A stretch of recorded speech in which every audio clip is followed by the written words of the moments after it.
This is Martin van Dijken from the Netherlands. Martin, the floor is yours. You will introduce to us the sketch and match method very shortly in 10 minutes. I hope it's possible because it's quite a long story, but it's a challenge for you to stick to the time. Okay, thank you, Hill. My name is Martin van Dijken. I'm a colleague of Hill at DLG, and I'm very honored to tell you something about the sketch and match method. Now, the Dutch name for sketch and match is schetschuit. I dare you to try to pronounce it, and I think you'll appreciate that we changed it to sketch and match because it's a real time breaker.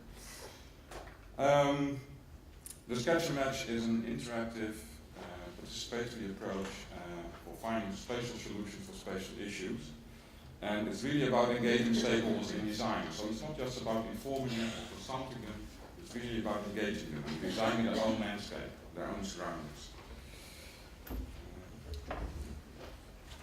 My presentation consists of 3 parts. It's the sketch and match introduction. I will tell something a little bit about the project in Romania with this approach.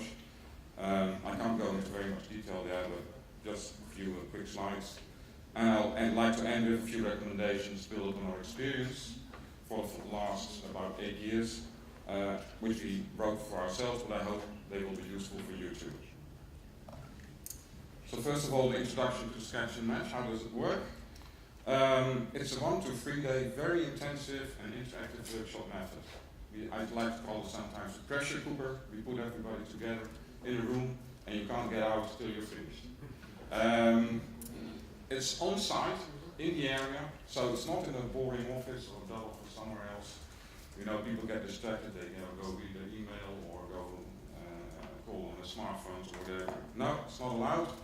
You stick to your room, you have an assignment, you have to deal with it. Usually the total amount of people is between 30 and 40 people, and we divide them up into 3 to 4 teams of up to 7 stakeholders more or less, from very different backgrounds. So these can be landowners, inhabitants, experts, authorities from all other levels, and NGOs, etc. I think that's the key element in this method. And a typical program for a day would be that we start with a few presentations on the area, on the problems at hand, about the water system, etc., etc. And then we go out, we have an excursion into the field, see and talk with each other about what you see there, and then get inside again. So it's not just in an ivory tower thinking, sort of what's it called, a drawing table plan. It's really about practical solutions. And all these teams are facilitated by landscape architects like myself. And there's one process supervisor who takes care that everything runs smoothly, and who will also take care that every group is running okay. So if sometimes the group is a bit, doesn't run very well, he will intervene and try to get them on track again. During the day, there's a constant evaluation between the landscape architects and the supervisor. Is everything going okay? Do we need to change the program? Maybe do we need to change the assignments for the different drawing sessions? So it's a constant evaluation and adapting of what happens, because it's a group dynamic. So it's always different than you expect it to be beforehand. So you need to be prepared for that. And in the teams, the problems of the area are analyzed. They're even allowed to redefine the assignment they get in the beginning. And especially the key element of the sketch method is to draw. Now this may seem very simple, but it's very effective. We put a big map on the table. I tear off a big piece of transparent paper, I put it on the table, and I'll just try and draw everything that's been said and done. So what you get is that you get a true dialogue instead of discussion. We all know that in a meeting we can have big discussions, arguments flying over back and again, and people think they understand each other, but it's just an exchange of words. And a few weeks later there's another meeting and people think they've understood each other, but then it's very clear they didn't understand each other and they did something completely different than the other one expected them to do. So images, they unite, and they form mental images in your head. So they stick in your head and you won't forget them. If you see the drawing that was being made during sketch and match, a few months later you will see, yes, I remember again, this, and that. It works so much better than just some notes on a piece of paper. So, and it also leads, which is very important, to a true understanding of each other's interests, because you can't hide behind words. You really need to be specific, and you need to be very interested in what the interests of other people's are. So you have to find a solution together. All this collective thinking and sketching that leads to integrated plans. They are locally adapted by nature, and they're tailor-made. So it's about their own surroundings. People can think about what they want to do there, what they want to have there, and that leads to what I call added value. So it's not just thinking about measures for flood protection or just thinking about nature development. It's about all that together, and hopefully 1 + 1 is 3 instead of 2. It also raises awareness. People become aware of the interests of other people, and also leads to empowerment. They start feeling that they have a voice. They also start feeling that they have influence on their surroundings, and that they can that they're part of the solution. And also the term civil servant, I'm a civil servant, becomes very literally in the sketch and match method, because we're making plans with and for people, and we're not just telling them how to do it or what it should be like. So I think it's quite different. We're really in a serving role. It's also about conceptual flexibility. Another advantage of the sketch and match method is I will talk about a bit later. And all in all, it increases support for a spatial plan, and it can accelerate decision making, because everybody has been involved.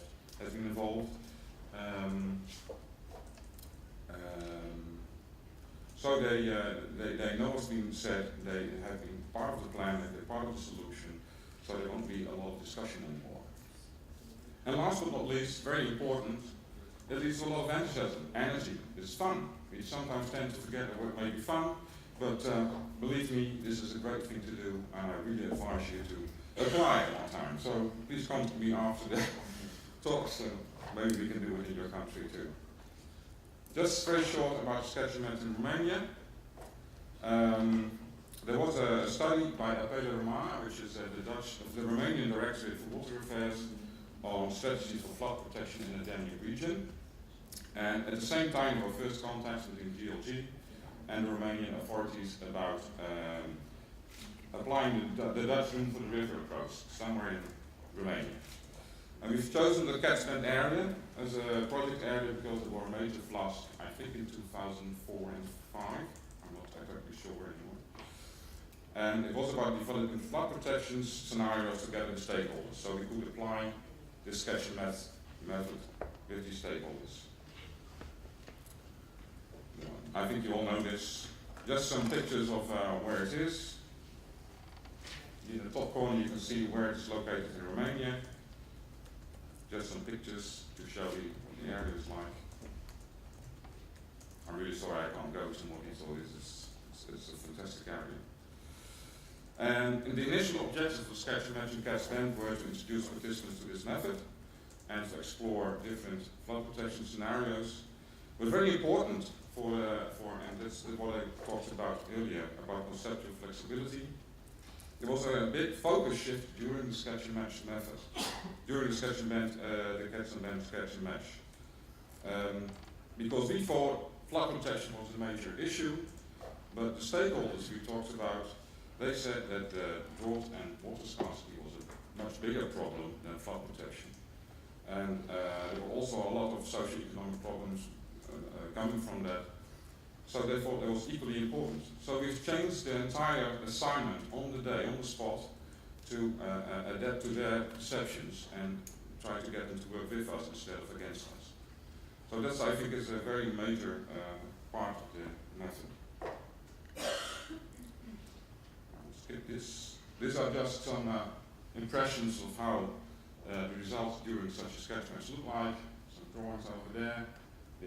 One in the center is the integrated sketch, and you see the people working there. The lessons learned, you need a very thorough preparation, enthusiastic and motivated participants, at least some, otherwise it's always logical to have some people more skeptical. it will disappear in half an hour or so and they will become involved. And I think it leads to very innovative solutions.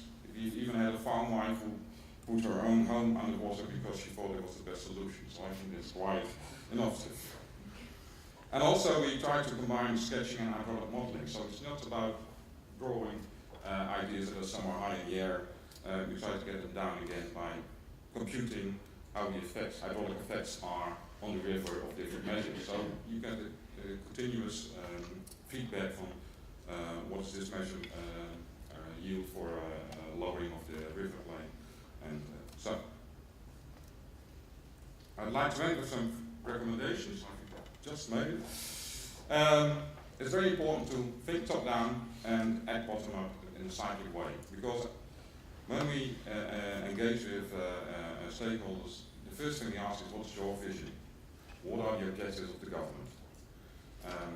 If they're not there, they will just say, forget it, we are not going to cooperate, we want to know what you want to. Otherwise, we are not going to engage. So it's very important. Also very important is to think on 3 levels.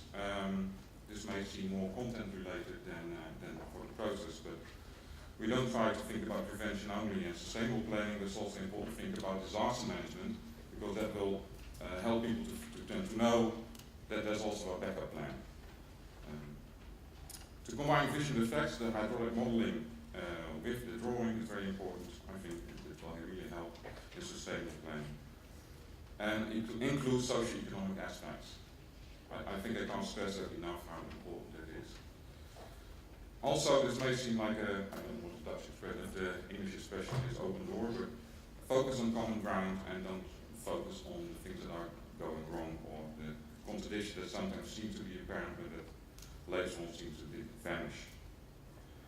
And very important is to think about an effective follow-up. This is a problem for ourselves too in our home country.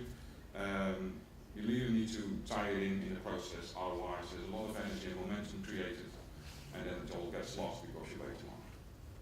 So people really expect them that you pick up on it and go on with it. And I will leave the last one. Thank you for listening. Any questions maybe later, and we can start to go on with the statements. Yes, thank you very much, Martin.